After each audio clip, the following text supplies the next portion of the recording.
Today we have a very special guest with us. She's an expert in business and supply chain. So Mayara, thank you so much for joining us today. Thank you so much, Claudia. It's been a pleasure being here today and talking about what is going on behind the scenes at Apple. Oh, that sounds interesting. So I have some questions for you. So it is said that Apple used to be the best in all related supply chain. What's the problem or what kind of issues the company is facing now?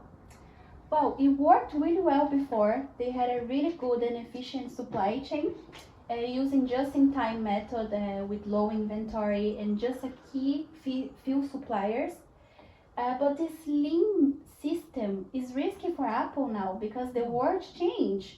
COVID-19, wars in Ukraine, chip shortages, and all the geopolitical tensions between US and China make things really difficult for Apple. Also, most of Apple's production happens in China. For example, Foxconn, the company that makes most of iPhones, they had a factory shut down because of lockdowns, and it caused huge delays to Apple, and the company lost 1.5 billion in sales in just one weekend. So, Claudia, the problem here is supply chain. Apple's supply chain is relying so much on China in one country, and they are having so few suppliers. So they need to change that. So here we are talking about a company that not only needs to be efficient, but also flexible and be ready for everything, for anything. Exactly. The Apple supply chain needs to get an upgrade. Okay, Mayara. So if you were the manager, if you were the CEO of Apple,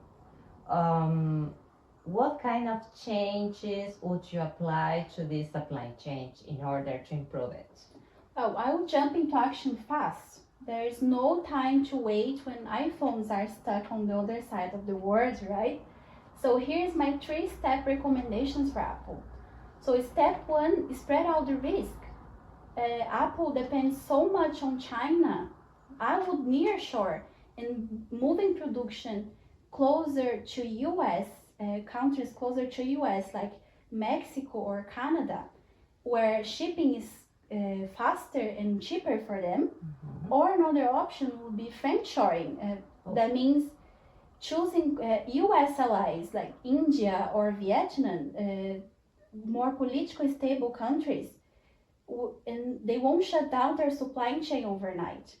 So in step 2 would be take back control, because Apple already designs their own chips. So now it's time to make them too. So why depend so much on TSMC if you can build your factory and protect your technology? So that's backwards vertical integration, and I think would help Apple to be stronger. And the last step would be, for sure, moving from lean supply chain to agile supply chain. Be fast, flexible, and ready for anything, like you said, right? So having more suppliers, a better tech, and having a real-time data would help Apple to react quicker to external factors. So the world changes and Apple needs to change even faster. So I believe with these changes, Apple won't just survive, they're going to stay ahead of the game. Oh, you have a very clear vision of the situation and you make it sound so easy. So thank you so much once again for being with us today. That's all, folks. Thank you so much to you two for sharing this moment with us. Thank you so much. See you. Bye-bye.